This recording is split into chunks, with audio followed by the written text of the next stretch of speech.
네, 안녕하세요. 네, 처음 뵙는데 네, 반갑습니다. 저는 이정욱 행정사라고 하고요.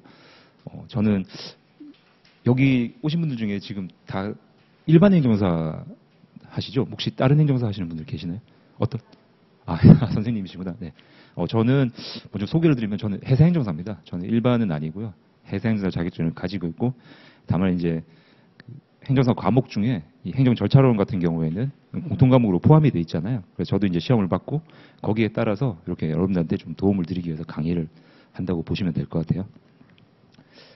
먼저 이제 저희 강의 진행하기 전에 제가 하나만 좀 조사를 좀 하겠습니다. 지금 혹시 유예하시고 제시 보시는 분 계시나요?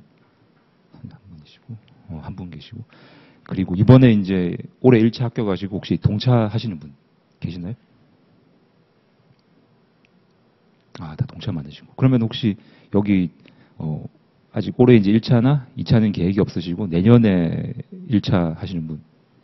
아, 그럼 다 이제 올해 어쨌든 10월 5일인가요? 토요일이죠. 네, 그때 시험을 보시는 거네요. 다. 네, 알겠습니다. 왜냐면 제가 여쭤본 게 사실 이제 지금 뭐 동차를 하셨든 아니면 유예를 지금 하시고 이제 제시 준비를 하시든 일단 이제 다 본인 이제 커리큘럼에 따라서 준비를 해오셨을 거예요. 이제 여기 뭐 강사님들이나 선생님들 좋은 선생님 말씀 들으시면서 진도에 따라 가지고 다 하셨을 텐데 이제 저희 지금 오늘 하는 게 특강이잖아요. 특강이고 사실 제가 이제 이 특강을 좀 준비를 하면서 고민을 많이 했어요. 왜냐하면은 여러분들이 지금 이제 시험으로 치면 한 2달이 안 남았죠. 2달이 안 남았잖아요. 안 남은 상태에서 기존에 아마 다들 이제 좀 이렇게 본인 루틴대로 본인 커리큘럼대로 준비를 하셨을 거예요. 네. 이게 이제 운전으로 치면은 여러분들이 운전을 잘 하시는 와중이죠. 근데 이제 제가 어떻게 보면은 이제 잘 하고 계신데 중간에 들어와가지고 뭔가 옆에서 이제 코멘트를 드리는 그런 부분이에요. 그래서 저도 사실 이제 시험 준비하면서 경험을 해봤지만은 크게 왕도는 없는 것 같아요. 시험 준비하실 때 기존까지 준비하셨던 건 계속 반복하시고 반복 학습하시고 계속 보시고 외우시고 암기하시고 잊으셔서 또 암기하시고 저희 행정사 시험이 과목 전체적으로 암기 분량이 많잖아요. 그러다 보니까 이제 그게 왕도인데 그러다 보니까 지금 이제 여러분들이 다들 이제 준비하셨던 기존의 스타일도 있으실 거예요. 답안 작성 스타일도 있으실 거고 기존에 이제 뭐 선생님들께서 알려주셨던 이제 그 공식들이라든지 그런 것들 풀이 공식이라든지 있으실 텐데 이제 그런 거에 대해서 제가 지금 시점에서 뭔가 옆에서 새롭게 말씀드리는 게 저로서는 되게 좀 조심스러운 부분이에요. 지금 괜히 이걸 말씀드렸다가 여러분들이 아까 이제 제가 운전 얘기를 했지만은 운전을 잘하고 계신데 옆에서 잔소리라고 이 길로 가라 저 길로 가라 제가 이렇게 했을 때 그 여러분들한테 뭐 아주 낮은 확률로 올바른 길로 제가 인도를 해드릴 수 있겠지만은 그게 안 된다면은 네 여러분들이 굉장히 좀 길 찾는데 혼란을 가지시겠죠. 그런 부분이 있다 보니까 제가 오늘 주제를 선별할 때 좀 고민을 많이 했는데 일단은 먼저 제가 표를 보면서 말씀을 드릴게요. 이제 타이틀은 제가 건너뛰고요. 목차를 먼저 보겠습니다. 자, 이 목차를 보시면은 지금 이제 제가 크게 뭐 세 챕터로 나눠놨는데 실제로는 2가지요. 네, 먼저 이제 기출 분석 하나 하고 답안 작성 2가지입니다. 이 기출 분석을 하게 된 원인은 저는 개인적으로 이렇게 생각해요. 여러분들도 이제 수차례 들으셨겠지만은 이 국가 자격 시험에 있어서 기본적으로 기출 문제는 A부터 Z까지 모든 걸 다 포함하고 알파 1점 오메가입니다. 네, 지금 사실 기출 문제 분석을 얼마나 잘했느냐 그리고 풀이를 통해서 얼마나 실제 시험에 대비할 수 있는 능력을 기르시느냐 그게 제가 보기에는 관건인 것 같아요. 뭐 사실 그렇지 않습니까? 기출 문제라는 게 어떻게 보면 여러분들이 이 시험과 관련해서 가장 공신력 있게 네, 예시 답안으로 삼을 수 있는 부분이잖아요. 행정사 시험이 사실 지금 이제 횟수는 얼마 안 됐죠. 11회까지 시행이 됐으니까 횟수는 얼마 안 됐지만은 과거에 뭐 3회, 4회, 5회 이럴 때 같은 경우에는 기존의 기출 문제들이 사실 좀 모수가 부족하다 보니까 어떤 범위에서 나올지가 좀 애매했어요. 근데 이제는 10회를 넘어섰고 사실상 기존의 기출 문제를 활용한 문제들이 재출제되거나 뭐 똑같이 출제되거나 뭐 그럴 가능성도 충분히 있어졌습니다. 이제는 이 기출 문제가 상당히 유의미한 단계로 접어들었다고 저는 생각을 해요. 그래서 오늘 여러분들께 어떤 좀 말씀을 드려서 좀 원활하게 도움을 드릴까 생각을 하다가 제가 선택을 한 거는 기출 문제를 같이 한번 풀어보자. 네, 분석해보고 풀어보자. 이번 기회에 그걸 했고요. 지금 두 번째 챕터를 보시면은 이제 답안 작성인데 이 부분은 저는 솔직히 좀 조심스러워요. 왜냐하면은 아까 말씀을 드린 것처럼 여러분들이 대부분 아마 각자 스타일이 있으실 거예요. 그리고 이 법학원 쪽에서도 제가 알기로는 이제 기존에 답안 특강 같은 것도 진행을 한 걸로 알고 있거든요. 분명히 그 과정을 통해서 좀 숙지를 하셨을 겁니다. 근데 이제 그런 과정을 거치셨는데 제가 또 지금 단계에서 이제 마무리를 하셔야 될 단계인데 그 단계에서 제가 좀 섣부른 말씀을 드리기 애매하긴 한데 이 2번 같은 경우는 그래서 정말 참고상으로 봐주시면 돼요. 네, 제가 이거는 어떻게 보면 이제 큰 틀의 프레임을 좀 말씀을 드릴 거고요. 그리고 혹시 뭐 여러분들이 저한테 물어보고 싶으신 거 저는 시험을 봤으니까 네, 봤기 때문에 뭐 작성할 때 실질적인 뭐 약간 애로사항이라든지 그런 거 말씀을 주시면은 제가 답변 드리고 좀 그렇게 편하게 진행을 하겠습니다. 사실 이제 기출문제를 봐야 되는 게 여러분들이 이제 지금까지는 이제 처음에 강의 커리큘럼을 시작하실 때 분명히 이 선생님들께서 전체적인 조망을 해주셨을 거예요. 이 강의 이제 전체적 저희 행정 절차론 같은 경우는 어떻습니까? 이 과목의 구성이 법령 8개잖아요. 좀 양이 방대하죠. 그래서 처음 시작할 때 분명히 선생님들께서 이렇게 전체적인 법령의 체계에 대해서 아마 조망을 하셨을 거예요. 그걸 지나서 이제 뭐 기본 강의, 핵심 강의, 지금 이제 모의고사 하고 계시죠. 모의고사까지 하셔가지고 계속 이제 세부 논점들을 연습을 하고 계신 거죠. 근데 이제 그렇게 하다 보면은 저도 이제 수험생들 마찬가지였습니다는 이 자꾸 이제 그 개별적인 논점에 매몰되게 돼요. 네. 그러니까 처음에 전체적인 부분을 봤는데 자꾸 매몰되다 보니까 어떻게 보면은 나무는 보지만 숲을 보지 못하는 그런 좀 형국이 되기도 해요. 네, 마지막에.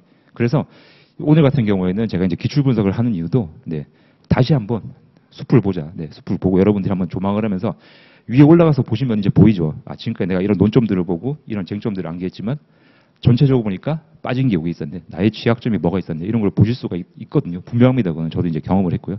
근데 이제 그거를 너무 빨리 해도 안 되고 너무 늦게 해도 안 돼요. 제 생각으로는. 네. 사실 그래서 뭐 특강을 할 때 여러분들이 이제 일반적으로 원하시는 거는 뭐 이런 거겠죠. 나올 거 찝어달라. 보통 그렇잖아요. 네. 찝어달라 그런 생각 많이 하시죠. 물론 저도 그렇게 하고 싶죠. 네. 딱 찝어드리고 뭐 10개 정도 찝어드렸는데 거기서 뭐 3문제 나온다. 대박인 거죠. 근데 사실 이제 제 개인적인 생각으로는 지금은 여러분들이 그런 약간 불확실성에 기인한 약간 도박성 그런데 집중하지 마시고 확실성을 높이시는 방법으로 공부를 하셔야 돼요. 그러니까 하셨던 거 아까 제가 모두의 말씀을 드렸습니다만은 계속 보셨던 거 계속 반복하시면서 암기하고 이렇게 하시는 와중에서 오늘은 이제 저랑 같이 기출 분석하시고 이런 식으로 좀 다시 한번 전체적인 조망을 하자. 네.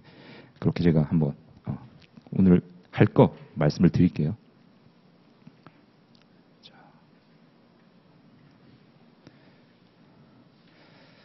자, 그래서 지금 이제 목차에는 기출 분석이라고 되어 있는데 이제 페이지로 따지면은 지금 저 2페이지입니다. 2페이지고 첫 페이지에 조금 이제 제가 여러분들께 그래도 좀 전체적인 조망을 위해서 알려드리고 싶은 부분. 사실 이제 행정절차법뿐만 아니라 행정사 과목 시험 경향이 지금 보면은 어려워지고 있잖아요. 여러분들 작년 기출문제 보시면 아시겠지만은 상당히 지문이 길어졌습니다. 지문도 길어지고 내용도 좀 많이 복잡하게 외관상으로 그렇게 보입니다. 제가 조금 이따가 기출문제 풀이할 때 말씀을 드리겠지만 하여튼 외관상으로는 좀 복잡하게 보여요. 그러다 보니까 많은 수험생분들이 이제 좀 문의를 하시는 게 천편일률적인 일반적인 답안이 아니라 뭔가 좀 논리를 갖추고 나만의 좀 독자적인 답안을 쓰고 싶다, 좀 독창성 있게 쓰고 싶다 그런 말씀 많이 하시거든요. 근데 이건 제가 확실하게 말씀드릴 수 있는 게 행정절차법 같은 경우에는 저희가 8개 법령이지 않습니까? 8개 법령이고 방대하고 사실상 법조문들의 집합체예요. 그러다 보니까 이 행정절차법, 행정절차론이죠. 절차론 같은 경우에는 큰 논리가 없어요. 네. 제가 봤을 때 큰 논리가 없습니다. 솔직히 부담을 안 가셔도 되는 게 지금 사례형이 나오니까 조금 이따 말씀을 드리겠지만은 많은 분들이 사례형 나오면은 뭔가 논리를 적용해야 되고 이론을 적용해야 되고 판례를 적용해야 되고 생각을 많이 하시는데 실질적으로는 굉장히 간단하거든요.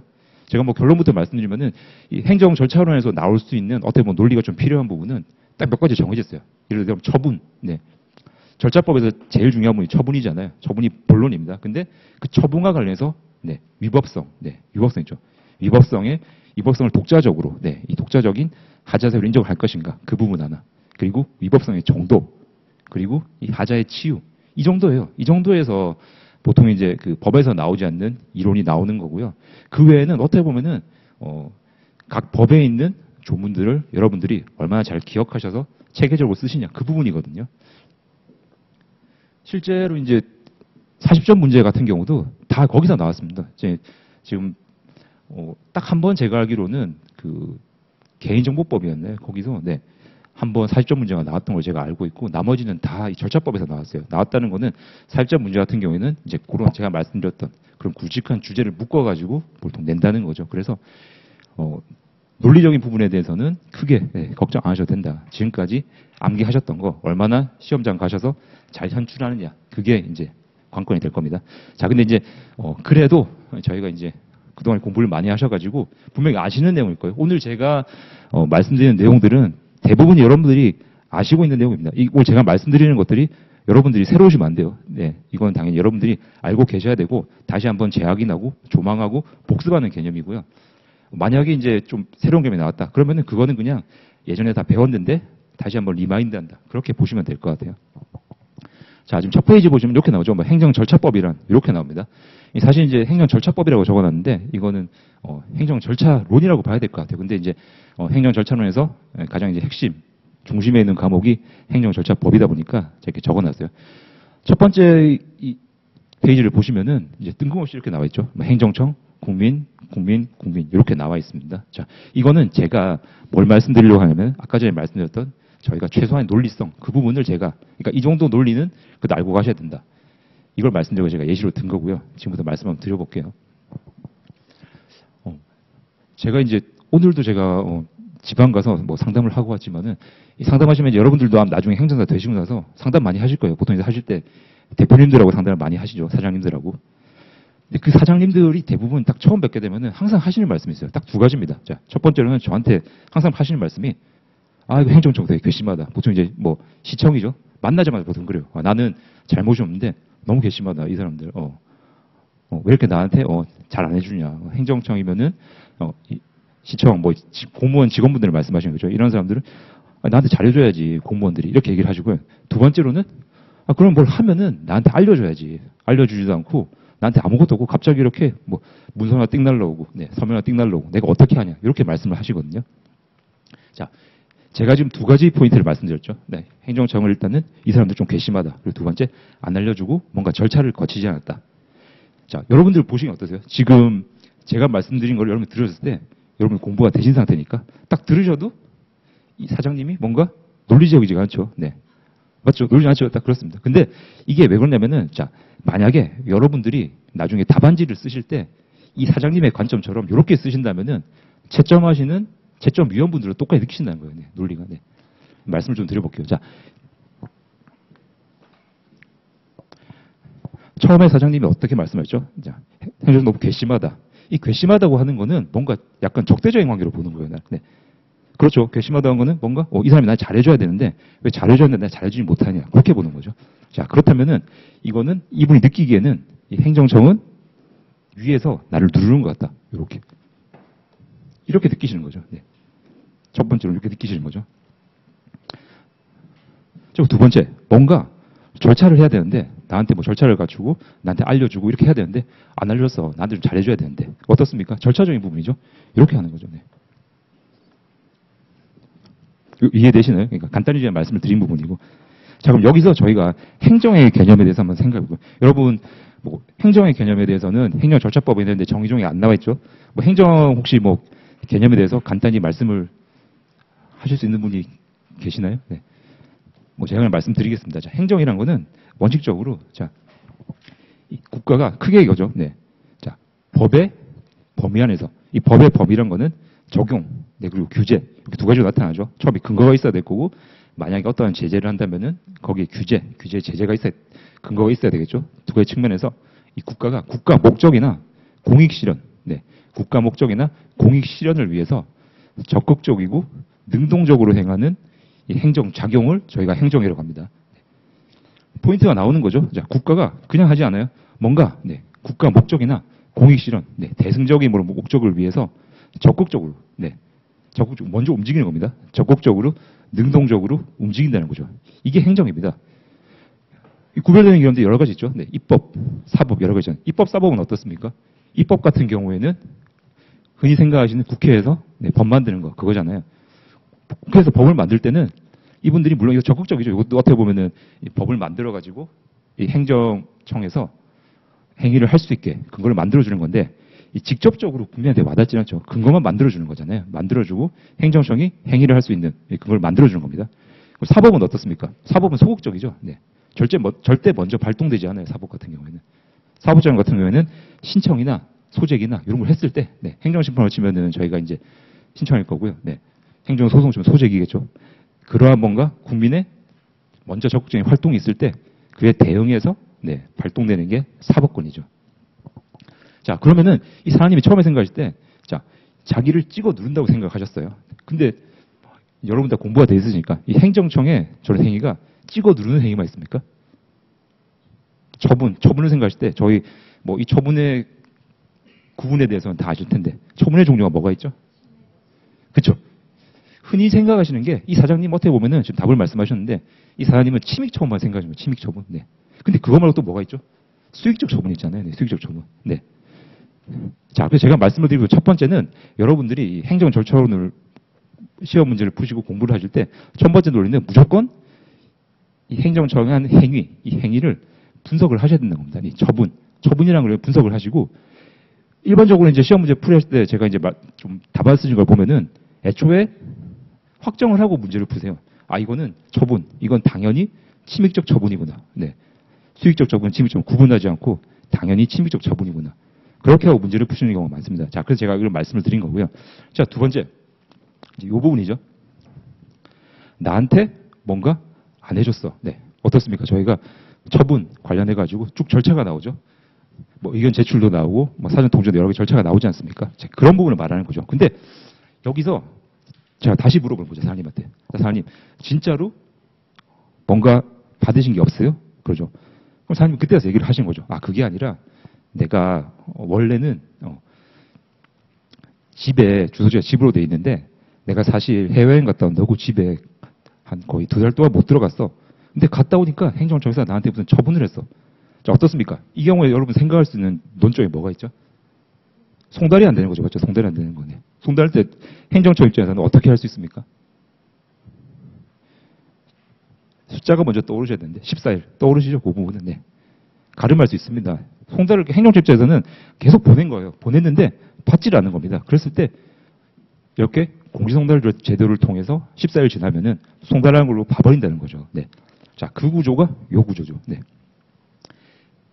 자, 그러면은 1차적으로는 처분이 먼저 있는 거고 그 처분에 따라서 뭔가 행정청이 그걸 보완하고 네, 국민의 권익을 보호하는 그런 제도들이 나오게 되는 거죠. 자, 그래서 지금까지 제가 말씀드린 거를 조금 다시 한번 정리를 하면은 자, 행정청과 국민의 관계를 여러분들이 이 두 가지로만 생각을 하세요. 첫 번째 같은 경우는 나를 막 찍어 누른다. 두 번째 같은 경우는 나한테 이런 제도 절차 관리도 안 해주고 뭐 안 해줬어. 하지만 실질적으로는 그게 아니죠. 이 두 개가 다 합쳐져 있잖아요. 실제 흐름은 이렇게 되는 겁니다. 자, 그리고 위에 보시면은 수평적 관계죠. 이런 영역에 있는 게 수익적 처분이죠. 밑에 있는 거. 네. 이런 게 침익적 처분이 되는 거죠. 이런 식으로 여러분들이 조금 구조화를 해 두시면 좋을 것 같고요. 제가 이제 뭐 구조화 말씀을 많이 드릴 텐데 단계를 나눠서 제가 말씀을 드릴 거예요. 일단 첫 번째로는 이 행정 절차론, 행정 절차법을 관통하는 지금 구조에 대해서 제가 말씀을 드린 거고요. 이후에 나올 거는 여러분들이 제가 처음에 말씀드릴 때 행정 절차론 같은 경우에는 법 8개를 모은 거라고 그랬죠. 사실 여러분들이 공부해야 할 모든 시험장에서 가져가야 하는 모든 재료는 이 법안에 다 있어요. 그리고 이 법이란 게, 법률이란 게 절대 허투루 만든 게 아닙니다. 순서를 쭉 보시면 아시겠지만은 이 행정 절차의 흐름에 따라서 정말 체계적으로 되어 있어요. 네. 그거예요. 네. 그 목차, 그 흐름, 그리고 이 행정 같은 경우에는 필연적으로 시간적인 순서가 있죠. 이런 것들을 잘 결합해서 하시면 그게 바로 논리가 되는 겁니다. 네. 여러분들 뭐 혹시 뭐 그저께 이제 제가 알기로는 민법도 이제 강의 진행했다고 했는데 그거 들으신 분 계시나요? 민법 강의, 민법. 아, 오늘 다 처음 보신 건가요? 아니면 민법? 그러니까 민법을 만약 들으셨다면은 좀 개념이 다르죠. 민법 같은 경우에는 어떻습니까? 이게 실체법이다 보니까 굉장히 논리적인 부분을 많이 요하죠. 네. 근데 절차법은 안 그렇단 말이죠. 사실 절차라는 게 어떻습니까? 여러분 생각하시기에 절차는 국민한테 국민이 뭔가 이제 구제를 받거나 하려고 할 때 뭔가 이제 길을 열어주는 거잖아요. 근데 그 길이 어려우면은 사람들이 쉽게 올까요? 못 오죠. 네. 최대한 쉽고 간명하게 해야 됩니다. 그래서 어떻습니까? 저희 행정절차법 보시면은 원칙 중에 중요한 게 뭐가 있죠? 투명성 네, 있잖아요. 네. 그게 허투루 나온 게 아닙니다. 당연히 나온 거예요. 자, 근데 아까 말씀드린 것 중에 두 가지 포인트만 제가 더 말씀을 드리겠습니다. 첫 번째, 이 사장님이 또 저한테 얘기를 하시는 거예요. 보니까 이 사람들이 나한테 뭔가 처분을 했는데 옆에 있는 김 사장, 또 옆에 있는 박 사장 이런 사람들하고 나하고 좀 차별을 했어. 똑같이 줘야지 뭘 똑같이 기준을 적용해야지 왜 나한테 이렇게 차별을 하냐. 저한테 하소연을 하시는 거죠. 지금 제가 말씀드린 부분은 이게 행정절차법에서 다루는 영역일까요? 아닐까요? 이거는 행정절차법, 저희 행정절차론의 영역이 아닙니다. 이거는 실질적인 판단 부분이죠. 처분의 위법, 부당성 이걸 다루는 거잖아요. 네, 처분의 이 부분은. 근데 사실 많은 분들이 이 답안 쓸 때 보면은 이걸 헷갈려하는 분들이 되게 많이 계세요. 네. 행정절차법에서는 어떻습니까? 절차의 위법 부당만 다투는 거죠. 절차. 그거 하면 이제 이론들이 나오잖아요. 뭐 절차의 독자적 위법성 인정할 거냐? 그리고 인정할 때 뭐 여러분들 많이 아셨던 뭐 중대명백설 이런 거 다 확설 나오잖아요. 다 그런 것들입니다. 근데 그럼에도 불구하고 절차 쪽에 집중을 안 하시고 오히려 실체적인 부분 넘어가시는 경우가 많아요. 이거는 분리를 하셔야 됩니다. 절대 행정절차법에서는 실체적인 부분은 다루지 않아요. 절차에 대한 위법성을, 절차에 대한 문제점을 다루는 거고 그러다 보니까 이 절차의 독자적 이런 말이 나오는 거예요. 결과적으로.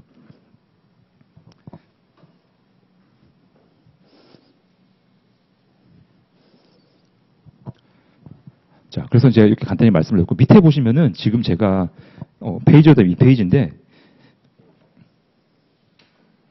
요거는 제가 좀 참고로 하시라고 쭉 정리를 해놓은 겁니다. 보시면은 이게 다 목적이에요. 목적. 네, 제가 목적적만 적어놓은 건데 이 행정절차법 목적을 한번 같이 볼게요. 보시면은 자, 이 법은 행정절차에 관한 공통성 사항을 규정하여 국민의 행정참여를 도모함으로써 행정의 공정성, 투명성 및 신뢰성을 확보하고 국민의 권익을 보호함을 목적으로 한다. 이 목적을 나눠보면은 앞부분 같은 경우에는 행정청에서 뭔가 처분을 할 때 저걸 지키라는 거죠. 네, 처분의 관점입니다. 뒤에 국민의 권익. 처분을 한 다음에 처분하는 와중에 행정절차법에 나와 있는 각종 규정들을 또 절차적인 부분들을 잘 지키라는 거죠. 그러니까 앞부분은 처분에 대해서 일단은 처분에 대해서 저렇게 인정을 해주고 있는 거예요. 여러분들이 아까 제가 말씀을 드린 것처럼 처분이 있다 그랬을 때 무조건 침해기적 처분이다. 그렇게 생각하시면 안 돼요. 절차법에서도 보시면은 네, 요걸 나누면서 이 처분이 당연히 침익이다. 이렇게 보지 않습니다. 일단은 아까 말씀드린 것처럼 행정 같은 경우에는 뭔가 능동적이고 공익실현, 네, 국민을 위해서 하는 거죠. 그러다 보니까 그 부분을 잘만 나누시고 자 거기에 덧붙여서 뭐 처분이 있다. 그러면은 이 행정절차법에 규정된 각종 제도들을 잘 지켰는가 이 단계로 나가셔야 돼요. 처분에 대한 검토도 없이 갑자기 행정절차법상의 각 제도, 뭐 의견 제출 뭐 이런 거 갑자기 기술한다? 말이 안 되는 거죠. 그런 것들은. 네. 그 정도 논리입니다. 제가 봤을 때는 논리고 아까 말씀드렸던 쟁점들은 이론들은 그 정도가 있고요. 자, 그리고 다른 법률들의 목적을 보면은 다 비슷비슷합니다. 보시면은 이것도 자, 뭔가 필요한 사항을 정함으로써 일단은 뭔가 행정청이 해야 된다는 거예요. 해야 되고 뒷부분이 뭔가 국민의 안 권리를 보장, 국민의 권익 보호가 나오는 거죠. 네. 앞부분 같은 경우는 당연히 처분의 정당성을 인정을 하고 있는 겁니다. 네.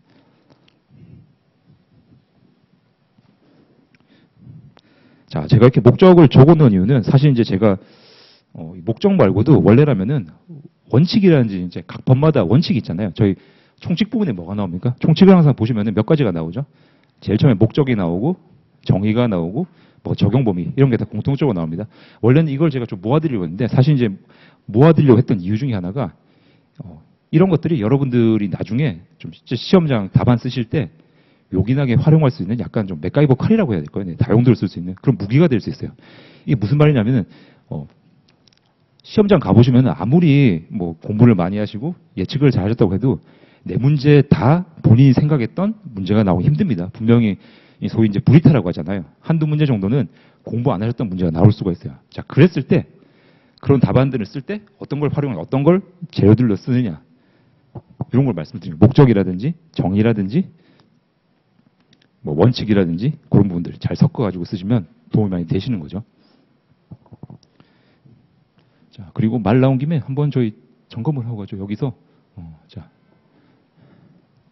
행정청 같은 경우에는 여러분들 이 정의조항 같은 경우는 다 암기가 돼 있으시겠죠? 행정청이 뭡니까? 네. 네. 그렇죠. 지금 중요한 말씀하셨어요. 행정청 같은 경우에는 행정청 이전에 뭐가 있습니까, 여러분들? 이 행정법 다 1차 과목 때 행정법 배우셨잖아요. 행정청이란 거는 원칙적으로 뭐를 전제로 합니까? 행정 주체를 전제로 해요. 행정 주체. 네. 행정 주체를 전제로 하는데 그 행정 주체가 네, 직접 움직일 수 없기 때문에 행정청이라는 네, 그 밑에 있는 기관이 움직여주는 거죠. 움직이는 게 지금 말씀하신 것처럼 이러한 의사를 결정하고 표시를 해주는 의사 결정하고 표시하는 이게 핵심 포인트죠. 결정하고 표시해주는 네, 그 부분을 말씀을 드릴 수가 있는 거죠. 자, 근데 여기서 흔히 쓰실 때 표시하는 국가 또는 지방자치단체 이렇게 쓰면 맞겠습니까? 틀리겠습니까? 틀리죠. 국가 또는 지방자치단체의 기관입니다. 네. 지방자치 기관이에요. 국가 또는 지방자치단체는 행정 주체죠. 네. 요건 제가 이제 당연히 용어상의 정의니까 말씀 한번 드려봤고요. 그 두 번째가 있죠. 어떤 게 있습니까? 자, 국가기관이나 지방자치단체의 기관은 아니더라도 어디가 또 있죠? 두 번째 항목으로. 그렇죠. 권한을 위임받은, 네. 흔히들 말씀하시는 뭐 공무수탁 사인 이런 것들이죠. 네. 권한을 위임받거나 아니면 그런 권한을 가지고 있거나 이렇게 정리가 되는 거죠. 사실 지금 제가 왜 행정청을 말씀을 드렸냐면은 여기 보면 지금 공무수탁 사인이 나오잖아요. 여러분들이 사인 같은 경우에는 원칙적으로 행정청에 보기 어렵죠. 근데 이렇게 권한을 위임받았을 때 되기 때문에 이 행정청의 개념과 관련해서는 제 생각으로는 이거를 별도 논점으로 내기는 어려워요, 솔직히. 네. 문제로 봤을 때 논점으로 내기는 어려운데 문제를 끼우면서 설문에 이렇게 적는 거죠. 자, 사인, 개인이 뭔가 행정처분을 하는 것처럼 문제를 만들면서 포인트를 넣어두는 거예요. 그래서 여러분이 당연히 문제를 풀 때 이 개인도 행정청의 지위에 있다. 이런 거 아셔야 되겠죠. 이게 다 정의에서 나오는 거예요. 그러다 보니까 정의조항이 많은 선생님들이 되게 강조하실 거예요. 정의를 괜히 막 중요하다고 말씀하시는 게 아닌 게 이 정의에서 얼마든지 문제가 나올 수 있고 이런 것들을 얼마든지 여러분들이 다른데 활용을 할 수가 있습니다. 자, 그래서 말씀을 드린 거예요. 그래서 이렇게 간단히 좀 제가 전체적인 좀 개관을 해드렸고요.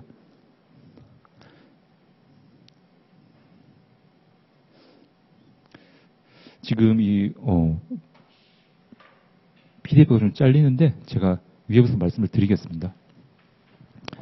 자, 지금 8번 보시면 이게 이제 가족관계 등록법이라고 되어 있는데 사실 저게 아니죠. 뭐 가족관계 등의 등록 등에 관한 법률인데 제가 이제 요거는 어떻게 보면 약어예요. 약어를 먼저 적고 했는데 사실 왜 그러냐면은 이 포인트를 맞추다 보니까 5자로 제가 맞춘 거거든요. 네. 여기 지금 출제범위 해가지고 제가 8개 법령을 적어놨는데 여기 적혀 있는 거는 뭐 정보공익 이런 것들 보면은 이건 제가 괜히 적은 게 아닙니다. 제가 임의로 추격한 게 아니에요. 그 법령에 보면은 항상 약칭이 있어요. 약칭. 네. 약칭을 제가 그냥 모아놓은 겁니다. 뭐 이런 것들은 약칭이 없겠죠. 7자니까 없는데 뭐 가족관계 등록부 같은 경우도 이거 약칭이에요. 그래서 요거 같은 경우에는 여러분들이 답안 쓰실 때 제가 이제 외노는 답안 쓰실 때 자 보통 어떻게 쓰죠? 법률명을 쭉 쓰시잖아요. 근데 답안을 이거 쓰시는데 공공기관의 뭐 정보공개에 관한 법률 계속 동어 반복을 하시게 되면은 시간도 없는데 힘드시죠? 그러다 보니까 자 보통 처음에 약칭을 먼저 넣고 진행을 많이 하시잖아요. 많이 쓰시잖아요. 그걸 제가 적어 놓은 거예요. 그래서 여기 있는 거는 좀 그렇게 활용을 하시면 좋을 것 같아요. 참고입니다. 첫 번째로 저희가 이제 기출 분석을 할 텐데 문제풀이 좀 해보기 전에 출제 경향을 제가 한번 정리를 해봤어요. 근데 이제 일반적으로 출제 경향을 정리할 때 대부분 이제 시험 회차에 따라서 정리를 하시잖아요. 근데 저는 조금 관점을 달리해서 이미 이제 기존의 기출문제 분석은 다 여러분들이 돼 있을 거 생각을 해가지고요. 이렇게 나눠봤습니다. 자.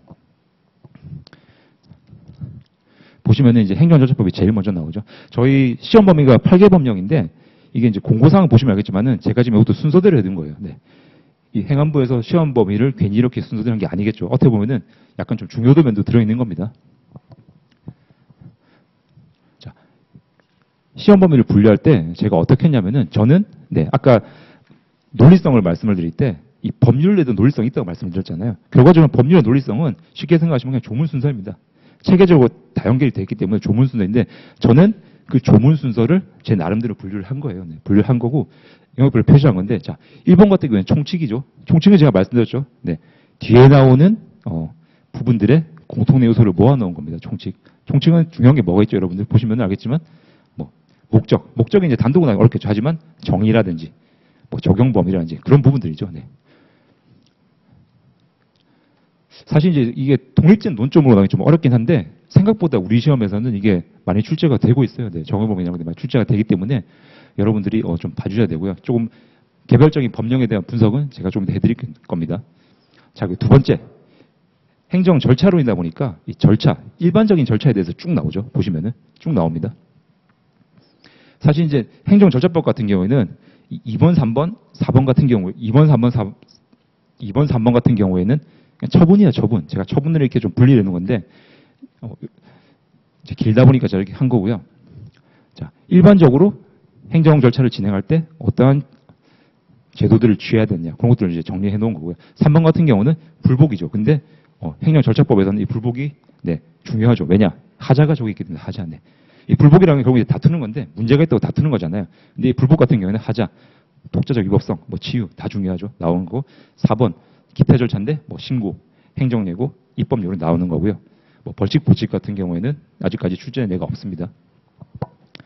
자, 지금 보시면은 여기 글자가 빨간색으로 되어 있는 게 있어요. 보이시나요? 네. 이 글자 빨간색으로 제가 이제 좀 볼드칠을 해둔 거는 제가 의미 없이 한 게 아니라 복수 기출된 문제를 제가 정리한 겁니다. 예. 그러니까 빨간색이 아닌 부분들은 한 번 나온 문제들이고 빨간색 되어 있는 부분들은 여러 번 나온 문제들인데 사실 이 중간에 있는 부분들은 계속 나왔어요. 정말 뭐 사입점 문제로 해가지고 계속 나왔습니다. 2번, 3번, 4번 이렇게 나왔던 문제들이에요. 딱 보시면 여러분들이 많이 몰려있죠. 여기. 네. 일반 절차 불복, 아까 제가 말씀드렸던 네, 침익처분의 절차 일반인과 하자 이런 부분들이 네, 집중적으로 몰려 있잖아요. 그래서 중요하다는 걸 알 수가 있고요. 자, 정보공개법 가시면은 이것도 생각보다 절차가 많이 나오죠. 자, 그리고 개인정보법. 이 개인정보법은 좀 특이한 게 아까 제가 이제 40점짜리 문제가 대부분 다 행정절차법에서 나왔는데 개인정보법에서 나온 적이 있다고 말씀드렸잖아요. 그게 여기예요. 네, 보시면 여기 이제 파란색인데 영상정보 처리기기가 제가 알기로는 4회인가 나중에 저희가 이제 전체 기출문제를 한번 쭉 보겠습니다만은 보시면은 4회인가 한번 제가 알기로는 40점으로 기출됐어요. 좀 특이했죠, 되게. 개인정보법 같은 경우에는 저는 아마 작년부터 제가 알기로는 작년부터 해가지고 많은 선생님들이 중요하다고 강조를 많이 하셨을 거예요. 작년쯤에 되게 좀 큰 개정도 있었고 그리고 좀 전체적으로 요새 개인정보 관련해서 좀 이슈가 많잖아요. 가장 이제 최근에만 들어보더라도 여러분들 7월 달에 대학교, 지방의 모 대학교에서 개인정보가 해킹을 당하긴 했지만은 유출돼가지고 난리가 났었죠. 그러다 보니까 뭐 시기상으로 7월 달이면은 이 출제위원분들이 이제 출제를 하고 계실 그때로 보여지는데, 뉴스 보시고, 개인정보법 이슈가 있었는데 문제 한번 내볼까? 그럴 수도 있는 거죠. 네, 그래서 이 개인정보 같은 경우는 상당히 좀 시사성이 있고요. 네, 제가 보기엔 중요하다고 보여지는데 출제는 생각보다 네, 많이 안 돼요. 왜냐? 자, 중요한 거는 여기 지금 보시면은 절차 쪽인데 이 개인정보법은 사회형으로 내기가 참 좋거든요. 왜냐? 절차를 보시면은 자, 개인정보 처음에 어떻게 합니까? 수집, 이용한 다음에 그리고 수집, 이용을 처리하는 걸 제한을 두죠. 그리고 가명정보, 특례가 있고 마지막으로 국외유출. 그러니까 절차들이 되게 체계적으로 잘 돼 있어요. 그래서 이걸 사례형으로 낼 법한데 안 나오고 있어요. 안 나오고 보시면은 나왔던 거는 이 부분입니다. 그리고 오히려 지금 총칙 쪽에서 많이 나오고 있어요. 총칙 쪽에서. 저는 개인적으로는 왜 그러냐면은 이 개인정보법이 사실 이제 저 법 하나만 별도의 과목으로 분설해가지고 내도 주제가 차고 넘칠 거예요. 그래서 굉장히 좀 저희 지금 행정 절차 과목에서는 몇 가지 주제만 좀 여러분이 다루고 있지만은 실제로는 쟁점도 굉장히 많고 판례도 너무 많기 때문에 저걸 만약에 사례화시켜 낸다면은 굉장히 어려운 과목이 될 겁니다. 그래서 아마 그런 좀 점을 고려해서 조금 난이도를 조절하시는 것 같아요. 제 생각은 그렇습니다. 참고로 말씀드리면 개인정보법. 네, 소관부처가 어딘지 아십니까? 어디? 정보통신부요? 편하게 말씀하셔도 돼요. 네. 행안부 생각하시죠? 네. 중앙? 여러분들 최근에 뉴스 보시면 아시겠지만은 자, 개인정보보호위원회라고 소검체가 거기입니다. 네, 거기고 이 개인정보보호위원회는 어디 붙어 있느냐? 국무총리 산하 직속으로 돼 있어요. 직속으로. 그러니까 행안부가 있으면은 그 행안부 위에 이 국무총리 여러분들이 제가 뭐 이제 행정조직법을 지금 강의하는 거 아닙니다만은 약간 좀 곁다리로 말씀을 드리면은 국무총리 같은 경우는 실적으로 일을 하는 곳이 여러분들 많이 들으셨죠. 국조실, 국조실. 네. 국무조정실. 그리고 국무총리 비서실. 그래서 보통 이제 총리 비서실이라고 하잖아요. 거기서 네, 일을 다 하는데 자, 거기에 직속으로 들어가 있는 기관이 개인정보보호위원회예요. 네. 근데 여러분들 말씀하신 게 틀린 건 아니에요. 지금 행안부도 많이 말씀을 하셨는데 사실 원래는 흩어져 있었어요. 다 흩어져 있었는데 행안부, 그 제가 알기로는 뭐 금융위원회, 그리고 뭐 정보통신위원회 여기 있던 것들을 지금 다 모았습니다. 개인정보보호위원회 다 모았다는 거죠. 모았다는 것은 왜 그렇겠습니까? 중요하니까 모은 거죠. 워낙에 문제가 많이 되니까 이제는 하나의 단일한 기관으로, 하나의 단일한 관리 기관을 모아서 좀 관리를 제대로 하겠다. 실제로 굉장히 시사점도 많고 많이 문제가 되고 있는 게 개인정보보호법이죠. 네. 하지만 생각보다 저희 시험에서는 출제가 안 되겠다. 하지만 언제든지 요 절차 위반, 아까 말씀드렸죠. 뭐 수집이라든지 제한이라든지 이런 것도 논리적으로 해가지고 사령에 충분히 나올 수 있고 판례가 많이 쌓여 있습니다. 제가 이제 저희 과정에서는 그렇게 뭐 판례까지는 많이 안 다루겠지만은 아마 판례까지 같이 붙어서 나오면은 상당히 좀 어려운 문제가 될 것 같긴 해요. 며칠 전에 뉴스를 제가 봤는데 뉴스에서도 이번에 이제 지금 추진하는 게 뭐 개인정보 관련해가지고 또 자격증을 만든다고 그러죠. 네. 개인정보보호위원회에서 별도로 국가자격을 만들어서 그것도 좀 관리를 하겠다. 그런 뉴스도 들렸고요. 어쨌든 중요하니까 그런 것 같아요. 자, 그리고 뭐 행정조사법, 네, 조법 같은 경우에도 지금 보면은 절차 부분 나오고 기본 원칙 나오고 이렇게 되어 있습니다. 지금 말 드린 김에 한번 저희가 약간 좀 쉬어가는 느낌으로 제가 한번 보겠죠. 행정절차법 같은 경우에는 소관부처가 어딜까요? 당연히 행안부겠죠. 네, 너무 쉽습니다. 행안부입니다. 자, 정보공개법 어딜까요? 이것도 행안부죠. 네. 개인정보보호법은 제가 말씀드렸죠. 개인정보보호위원회라고 말씀드렸고 행정조사법은 어디입니까? 요건 맞춰주시는 분이 계실지 모르겠는데 아까 제가 힌트는 있어요. 아까 제가 말씀드렸었어요. 행정조사법은 행안부가 하는 게 아니라 국무조정실입니다. 저거는. 네. 제가 왜 소관부처를 말씀을 드리냐면은 이제 뒤에 나올 텐데 자, 지금까지 나왔던 것들은 다 행안부나 행안부의 상위 직급 기관들이 소관부처예요. 그러면은 저희가 간접적으로 이 법령들의 중요도를 체크할 수 있는 거죠. 네. 개인정보보호법은 행정절차법이 잘 앞에 있긴 하지만은 실질적으로는 그 위에 있는 개인정보보호위원회, 총리 산하, 별도의 기관에서 독립기관에서 다루고 있다. 중요하다고 볼 수 있는 거죠.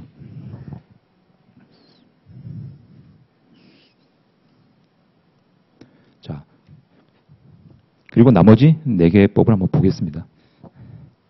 자, 행정규제법 같은 경우도 소관부처가 국무조정실이에요. 그리고 뭐 미리 말씀을 드리면은 질서규제법, 요거는 법무부입니다. 그리고 주민등록법, 행안부고요, 당연히. 가족관계법도 법무부예요, 법무부. 네. 그래서 네, 그러다 보니까 지금 주민등록법 같은 경우에는 여러분들이 좀 기출문제 보시면 아시겠죠. 횟수가 적습니다. 적고 굉장히 단순한 문제 나왔고 사례는 당연히 안 나왔고 단문 형태로 그냥 단순하게 나왔었어요. 자, 당연히 주민등록법은 약간의 절차적이고 기계적인 법률이다 보니까 저렇게 나왔고요. 가족관계법, 법무부 소속이고 사실 저는 이제 가족관계법이 저희 시험범위 들어와 있는 것도 좀 의문을 가지고 있어요. 저게 어쨌든 행안부에서 그렇게 좀 지정을 했기 때문에 뭐 저희가 이의를 제기할 수 없지만은 어쨌든 그런 문제가 좀 있다고 보여지고요. 자, 행정규제법 같은 걸 보시면 저는 제 개인적으로는 행정규제법이 굉장히 좀 시사성이 있다고 생각하거든요. 왜 그렇습니까, 여러분들? 요새 이제 여러분들 많이 들어보셨던 단어 중에 하나가 혹시 규제혁신 들어보셨나요? 많이 들어보셨죠? 뭐 최근에 막 줄창 외치는 게 뭐 규제혁신, 규제혁신, 규제철폐 나오잖아요. 그 규제가 이겁니다. 네. 정부에서 굉장히 드라이브를 많이 거는데 규제혁신, 규제철폐 많이 걸고 있고요.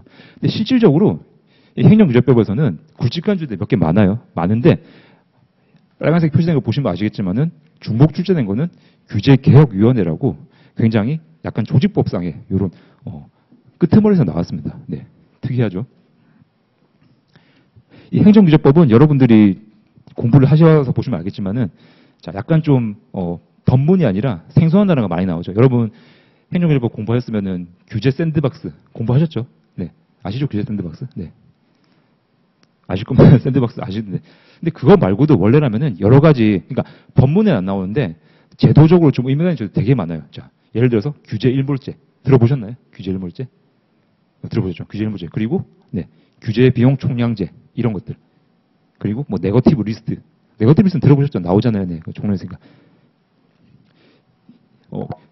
규제 일몰제 같은 경우에는 지금 제가 이제 규제 일몰제라고 말씀을 드렸지만은 실제 저희 법조문이 어떻게 되어 있습니까? 규제 존속 기간 및 재검토 기한이라고 되어 있죠. 그게 규제 일몰제라고 하거든요.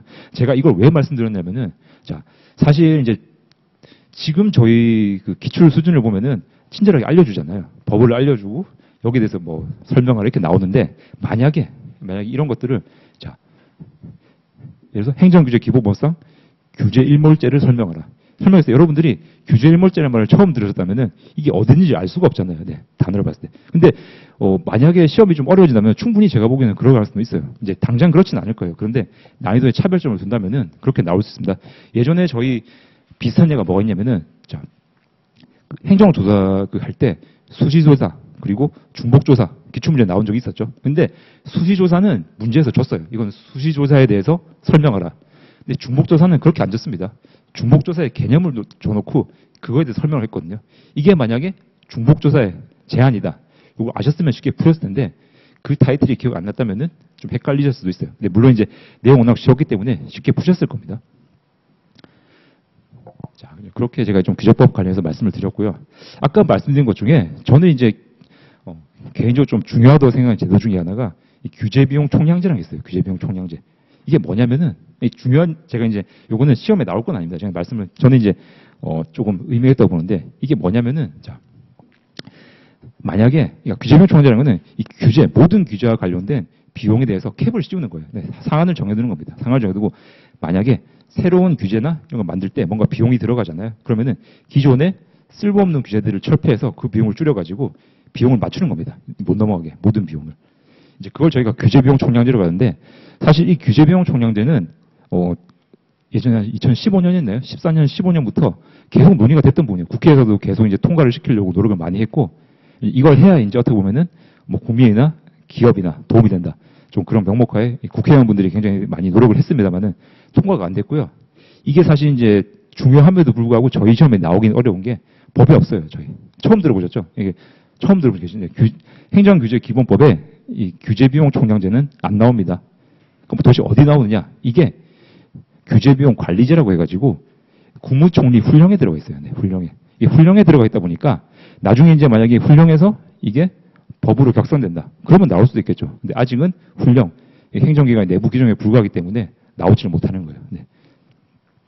자, 그래서 제가 좀 길게 말씀을 드렸는데 이 행정규제법 같은 경우에는 뭐 저는 굵직한 주제에 많다고 생각을 합니다. 사실 지금 아까 말씀드렸지만은 규제 일몰제 같은 경우도 주제가 될 수 있고 그래서 이제 뭐 시험 초기부터 저는 이거를 거의 한 선배님들 한 3회 선배님들 때부터 계속 찝으셨던 문제인데 아까 말씀드렸던 규제 샌드박스 이런 것들인데 규제 샌드박스는 여러분들이 생각하시기에 보통 어떤 걸 생각하십니까? 뭐 신기술 생각하시는 신기술 그쪽 생각하시는데 그것뿐만이 아니에요. 규제 샌드박스는 풀어준다는 느낌이기 때문에 이거를 만약에 행정규제기본법에 모든 쟁점으로 확장을 시킨다면은 아까 말씀드렸던 네거티브 리스트 이런 것들도 규제 샌드박스에 포함될 수가 있는 거예요. 풀어주는 개념이니까. 그러니까 문제를 20점 단문으로 낼 수 있지만은 확장시키면은 40점도 가능하다는 말이죠. 주제가 커지는 거예요. 네. 그렇게 좀 저는 이제 약간 좀 낼 주제가 많은데 어쨌든 희한하게도 행정규제기본법에서는 규제개혁위원회 이것만 중복 출제가 되고 안 나왔습니다. 근데 이제 지금 항상 이제 시험을 준비할 때 다른 자격증도 마찬가지입니다만 좀 중요하게 보는 게 시사성이거든요. 네. 이제 그 연도의 시사점에 따라서 그 연도의 약간 좀 사회적 이슈에 따라서 문제, 민감한 주제들이 좀 출제가 되기도 하는데 이 행정규제법 같은 경우에는 여러 가지 주제들이 지금 이번 정부 들어가지고 굉장히 강조를 많이 했던 주제들이에요. 규제 혁신 해가지고. 근데 그럼에도 불구하고 아직까지는 이제 좀 굵직한 문제는 출제가 안 됐는데 저는 제가 뭐 속단할 수는 없지만은 저는 그래도 한 번 정도 이제 출제할 때가 되지 않나 생각을 하긴 해요. 올해든 내년이든 나올 것 같기도 하다 생각을 하는데 20점인지 40점인지 그건 제가 좀 판단 어렵습니다. 어쨌든 충분히 나올 수가 있다. 나올 가능성이 있어 보인다. 제 생각일 뿐이고요. 네, 참고만 해주세요. 자, 그리고 이제 질서규제법 가시면은 질서규제법 같은 경우에는 이제 총치에서 많이 나왔고 특이한 게 이게 지금 이제 관어사업이 절차 기태로 들어가 있잖아요. 근데 이건 제가 좀 실수를 했어요. 사실은 보칙에 들어가 있습니다. 5번에 들어가 있어요. 네. 이 관어사업이 2번이나 나왔어요. 네. 관어사업. 네. 저건 뭐 출제위원분들이 좋아하셔서 그런지 모르겠는데 두 번 정도 출제를 했고요. 뭐 또 낸다면은 관어사업 또 나올 수 있죠.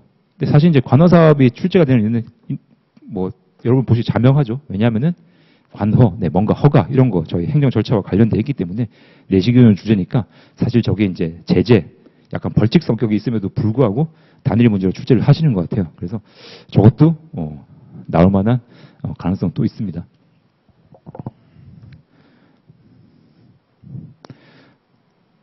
자, 그래서 전체적인 출제 경우를 좀 봤는데 지금 제가 빨간 박스를 여기만 쳤잖아요. 사실 이제 핵심적인 부분은 이 행정 절차법이고 그리고 이 절차 일반에 걸쳐 있는 부분들입니다. 문제 지금 문화수만 보시다 여기 다 있죠.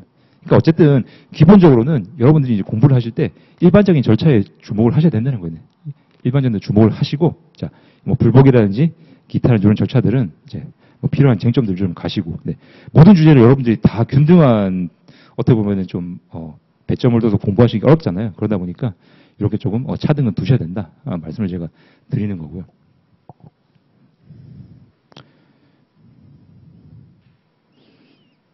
자, 이렇게 좀 봤고 지금 이제 기출문제 한번 저희가 풀이를 해볼 텐데 사실 이제 시간이 지금 거의 50분 됐거든요. 그래서 제가 이제 기출문제는 어떻게 할 거냐면은 일단 여기 이제 1-2번 여기서 풀이 예시는 저희가 사례형 해가지고 네. 기존의 기출문제 제가 그대로 갖다 놨습니다. 요걸 제가 이제 좀 제 나름대로 재구성해서 풀이를 넣었고요. 그리고 자, 2번 여기 지금 보시면은 페이지로 따지면 7페이지인데 여기 보시면 사실 이제 이거는 약수령은 아니에요. 지금 이제 약수령은 아닌데 이 문제 같은 경우에는 근데 사실상 이 사례를 가장한 약수령입니다. 그래서 제가 이제 약수령의 범주로 넣어서 한번 이렇게 넣어봤고요. 이렇게 문제를 좀 풀어본 다음에 이제 기출 문제를 제가 모아놨어요. 기출 모음 돼 있죠. 네, 요건 제가 이제 왜 모았는지 다음 시간에 말씀을 드릴 텐데요. 이 기출 모음 중에서 제가 좀 필요한 문제, 최근 문제들 뭐 8회, 9회, 뭐 10회 해가지고 사례 문제 위주로 제가 좀 간단히 풀이를 하겠습니다. 그래서 그렇게 좀 진행을 할까 하고요. 지금 시간이 50분이에요. 그래서 한 10분 정도 휴식하시고 8시부터 제가 사례 풀이는 시작하겠습니다.